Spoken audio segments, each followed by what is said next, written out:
here at our next episode of Roots to Leaves. My name is Reverend Jude Geiger. I'm a minister serving Community Church of New York City, a Unitarian Universalist congregation, and I'm here with my colleague, Brother Zachary. Good to be here, Reverend Jude. I am indeed Brother Zachary. I'm serving the Community Church as the chaplain for pastoral care, and today we're talking about forgiveness. Is that right? It is. We're looking at forgiveness as a value and what does that mean in religious community. And we're doing this as it happens during the start of the season of Lent. Brother Zachary, how does the season of Lent play out for you in forgiveness, working in a UU setting, which doesn't necessarily follow the Lenten season, although our church does, and in your more traditional roles in your community of Franciscans? Thank you. Lent, if you're not already familiar, is a period of 40 days after Ash Wednesday before Easter. And it is traditionally a time of interior contemplation, a time of reevaluation, and a time to take up a practice as a way of deepening your journey and connecting to the story of Jesus, of Christ, through his life. Forgiveness and reconciliation are important themes in the time of Lent. It is often a time that Catholics are encouraged particularly to engage the sacrament of confession. It is a time when we are particularly encouraged to be thoughtful about the ways that we live our life and some of the opportunities we might be missing to practice faith more deeply. And we're doing a shared practice at Community Church this Lenten season that you had a big part in the music side of it. Our senior minister was put together a communal reflection and prayer for us based off of one of our hymns, and an invitation to look at ways in which we as individuals or communities have fallen short.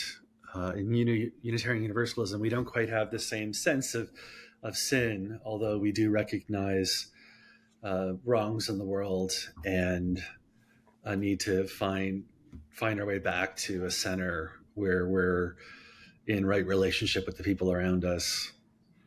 That's right. The song that we chose is actually found in the Teal hymn book for Unitarian Universalism, Singing the Journey, number 1037. The words are, "We forgive ourselves and each other. We begin again in love." And I think that sentiment is gorgeous and inviting. Forgiveness sounds awfully nice in that way. We forgive ourselves and each other sounds like when we fall short or when we make a mistake, regardless of the impact it has, we can expect full reconciliation, and we can expect to begin again in love. Forgiveness as a loving act primarily. Wow. Reconciliation. What does reconciliation even mean? What a good question. You know, when I say it now, I mean reconciliation as a return together after harm or after some schism, after a separation. I think of reconciliation not simply as an individual type of forgiveness, but as a coming together between communities. A reconciliation can include a level of shared accountability. That word, accountability, is a hot button word in media and politics these days. Why is that so scary? We've politicized and partisanized ourselves into this place where we have a spiritual value, forgiveness, but we as a nation don't have a practical way of getting there, because that might mean our team didn't win this time, and we have to always win, don't we?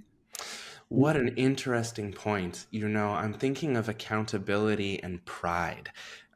There's an aspect of our pride sometimes that can cause us not even to seek forgiveness, let alone forgive others.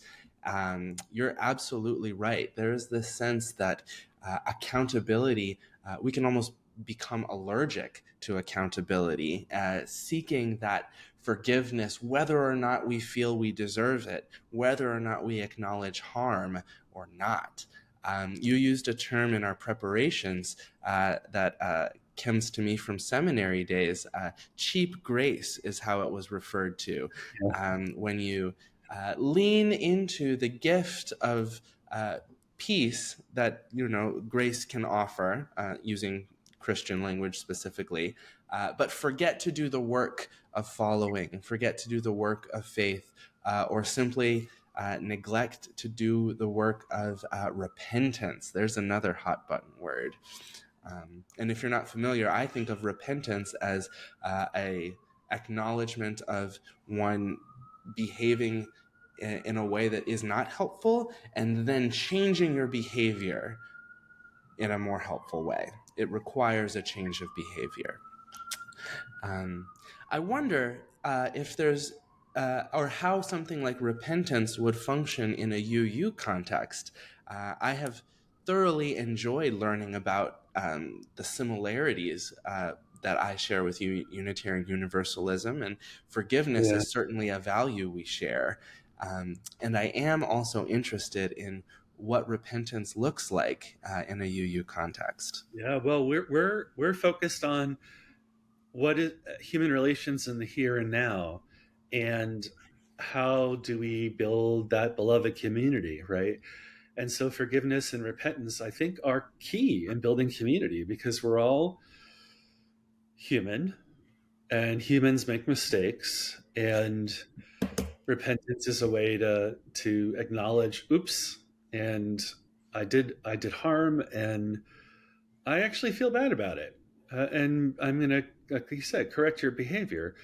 But it's all on the ground here, and I don't want to sound like we do this well. We don't.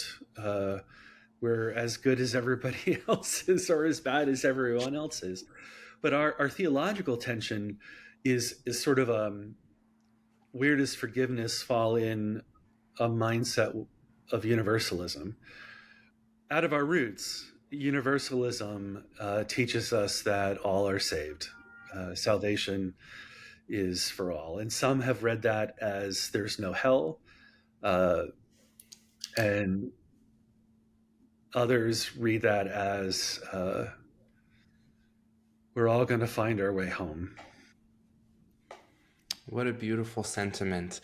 I'm compelled right now to share a little bit of my own personal story. I am, as I've mentioned before, I'm a Franciscan friar and a Catholic priest through St. Joseph Mission Church, which is in New Jersey. I came to my parish, I came to my church through its Universalist leanings originally. Our church is a little bit less, we hold all things in common with the Holy Roman Catholic Church. And there is a reality that St. Joseph Mission recognizes in the necessity of forgiveness that can look very much Universalist. I'm deeply inspired and deeply motivated by the work of the former Bishop Carlton Pearson, the late Bishop Pearson, who was most recently a minister at the UU congregation in Oklahoma City, I believe. Tulsa, All Souls in Tulsa. Yeah. All Souls in Tulsa. Thank you. Thank you for correcting me. Yes. And, Bishop Pearson was very intentional about his biblical exegetical work, seeking the source of our theologies of hell and salvation. And his discovery. His primary theological motivation comes from what he calls a discovery, that the foundation for hell in biblical resources is not nearly as strong as the foundation for universal salvation and an all-loving God. That was hard for other church leaders to accept or to hear. And it prompts me to consider the boundaries of forgiveness in our communities. Not all mistakes are created equal. Not all transgressions or, shall we say, harm or hurt is equal. And I know from my own experience, I may lean into my belief of universal salvation. I don't know if I could practice it. I don't know that I could forgive every instance that I'm called to forgive and that my faith calls me to forgive. I feel myself falling short in that way. And I wonder what that says about forgiveness. Are we expected to forgive unconditionally? Is forgiveness a prerequisite for justice? Or is it the other way around? Is forgiveness something that happens after justice? Well, in Universalism, at least in our tradition, Hosea Ballou, writing Treatise on Atonement around 1800, doing a similar thing from Bishop Pearson from the Bible, was arguing that an all-loving God and an all-powerful God would never condemn anyone to everlasting hell and suffering. And that's God. Universalism is God's perfect love. We're not God. And we may not have the capacity to forgive all things. I don't know that answer. I know I have not. Well, what does it even mean to forgive something that is humanly not forgivable? I mean, I'm very struck by something I was taught by my undergraduate department chair in religion about Judaism. He's a Jewish theologian. That we're reminded that only the person directly harmed by something can forgive who has harmed them. This is a learning around the Holocaust, in the extreme. And I found that powerful because it's not for us to forgive the great evils of the world done to someone else. It's been done. And if that person is gone, there's no one living to forgive the wrong. That's powerful. I'm thinking about how that intersects with Catholic theology and confession in particular. There is a certain compulsion for a priest. We really don't have the opportunity, especially in the context of a sacrament, to make those judgments ourselves. When someone comes to us seeking forgiveness, the universal forgiveness of God is the foundation upon which we get our authority. And from that, forgiveness is required. We offer forgiveness on purpose. We are expressions of universal forgiveness. Now, you may be familiar with the common requirements of absolution. Now, forgiveness doesn't come from nothing, and it doesn't go to nothing.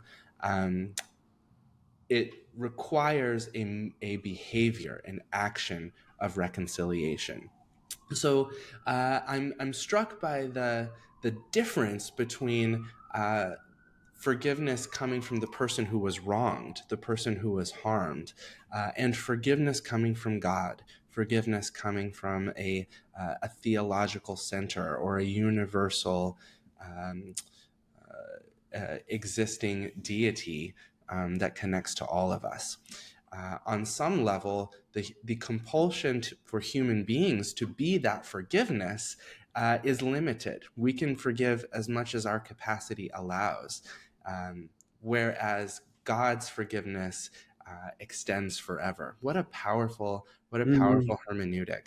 I'm thinking about what that tells us about love. Our human capacity may want to be infinite when it comes to love, but there are limits to what we can do and what we can be. That doesn't have to mean that God must live within those same limits. So we've said a bunch of words: accountability, reconciliation. How do we find forgiveness? Cheap grace. I want to hold all of those in tension with the idea of wokeness and how they interrelate. It's a wokeness, snowflake, sensitivity. Can't you just take a joke? I don't know if that really works. I think wokeness is a good political way or ego driven way to negate the need ever for forgiveness or real forgiveness that involves accountability and reconciliation. When did these become bad words? What a fascinating conversation. Yes, I hear what you're saying. There's a dialogue in our popular culture between whether our casual microaggressions should be we should be held accountable for them or not. So I'm thinking of what we might consider it was a harmless comment. I'm thinking about the effort that goes into trying to be palatable and acceptable for one another. The effort that goes into trying to be respectful and that goes into trying to be trustworthy. These are ways that we intentionally engage with the effort to be kind citizens with each other. However, there is this underlying conversation in public discourse around wokeness, just like you're saying, Reverend Jude. It's almost as if the impulse is to say, well, I tried, so I should be forgiven for that. I'm sorry that you were hurt doesn't come into it. It isn't so much an acknowledgement of someone else's suffering or pain, but an acknowledgement of my own right to say what I want or do what I want and behave as I choose. Cheap grace. There we go. Yes, there's it's almost as if we are unwilling to do that effort to be generous and respectful. We want forgiveness without the work that goes into trying to understand and be a good friend, be a good partner, be a good human. Be a good human. Crying wokeness is asking for cheap grace. Oh, it's theologically consistent. Yeah, I'll go with that. We've gotten to a point in our conversation that I'm starting to brush up against some of the more difficult examples of forgiveness in our world and in our life. I'm thinking about some of the conflicts in our world that may feel unreconcilable. The hurt that we are not interested in forgiving. And I'm thinking of the injuries maybe that have been caused by others that have not asked for forgiveness. I think we can hear the call to forgive as a call to absolve. We can hear that as if we're not. It's not on us to hold each other accountable. It's on God. I say that, and I don't believe that. I do believe that as human beings here on earth, there is a requirement that we are accountable to each other in the face of God, before God. But how does that play out in a context of the unforgivable? I've got two different thoughts. One, often the sacramental nature of the Catholic confessional, which is talking about matters of the sacred, gets diminished on the day-to-day and thinking about the practical, the physical, the human, and what a human needs to still do in their daily life. And the reality is, many Catholic priests are, when something's serious, are saying there are actions you have to take besides saying Hail Marys. But the average congregant doesn't necessarily learn or internalize that in all ways. And that's because we're human, and that's true for priests, and it's true for ministers. We all mess up. But there's a way that whole sacrament gets diminished because of human failing and not the theology around the sacrament. Forgiveness must be requested. And I started here, and I think I'm coming back to this in my mind. The sacrament begins, "Forgive me, for I have sinned." And it's almost as if that acknowledgement is a prerequisite for the universal love of God. And I don't want to say that love is required, that you must admit your failure before you can be loved by God. I don't believe that. I don't think that there's a certain knowledge or understanding that is required of us to make us eligible for God's love, because God's love is universal. Forgiveness, however, seems to me to be mechanically dependent on believing yourself worthy of forgiveness. And I want to use this example because if someone were to believe something that to me was incorrect or wrong, it doesn't serve me to forgive them if they don't think they're wrong. If someone doesn't believe that my life is worthy, if someone doesn't believe that I am a full human, if someone doesn't believe that I deserve all of the rights and protections of the law, then me forgiving them for that is a miss. There's a lack of justice and accountability, and I think forgiveness can't jump ahead of the process. Does that make sense? It makes a lot of sense. I mean, I also, in the everyday, like I was watching the news last night, local news. One of the things that deeply bothers me is that using even the phrase illegal immigrants to talk about asylum seekers who are just trying to protect themselves and their family, or refugees, or migrants coming to the border is not an illegal immigrant.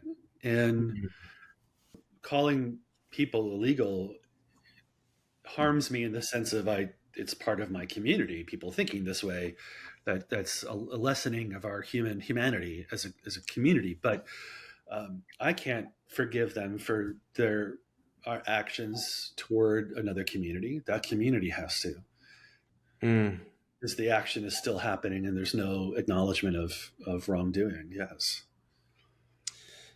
This is really excellent, and I think I would be remiss if I didn't include the difficulty in this conversation of the Catholic priesthood and our troubled relationship. Their troubled relationship with forgiveness, reconciliation, and accountability.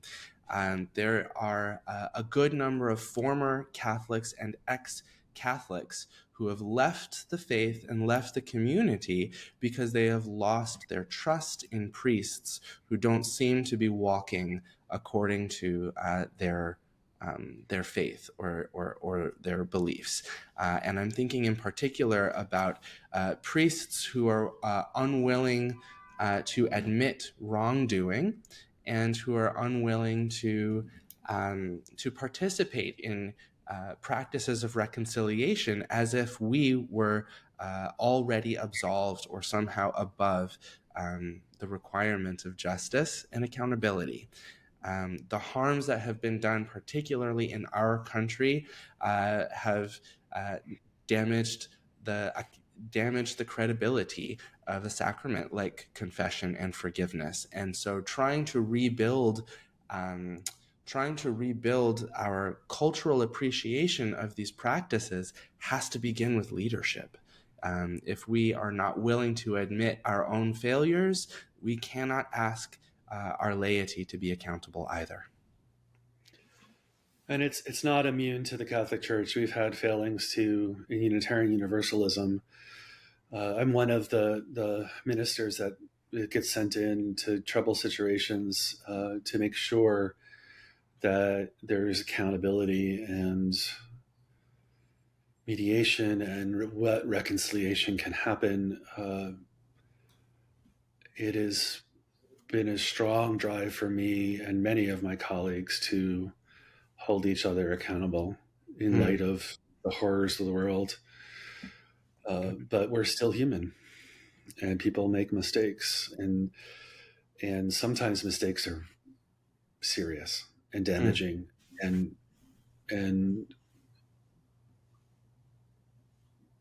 it is, I cannot speak to asking any individual who's harmed to ever forgive what has been done to them. All I can do in my role as a minister is to make sure people are held accountable and that systems are in place so that this can't happen again.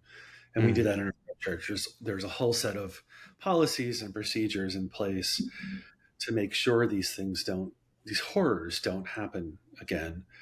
And I think about that when I think about the big words like accountability and reconciliation in our broader world, that we need to have these systems to hold leaders in our government accountable when they are complicit or guilty of sexual abuse, of bullying, of abusing power in any way, a manipulation. And we're seeing it, and people are not being held accountable. It's so true. I can't help but be reminded of a story of a friend of mine. And I'll change her name and a few details in her story for her privacy. But she came to me, and after learning that I was clergy, shared her experience of forgiveness. And for her, it was a deeply transcendent experience. She had been the recipient of harm, of hurt.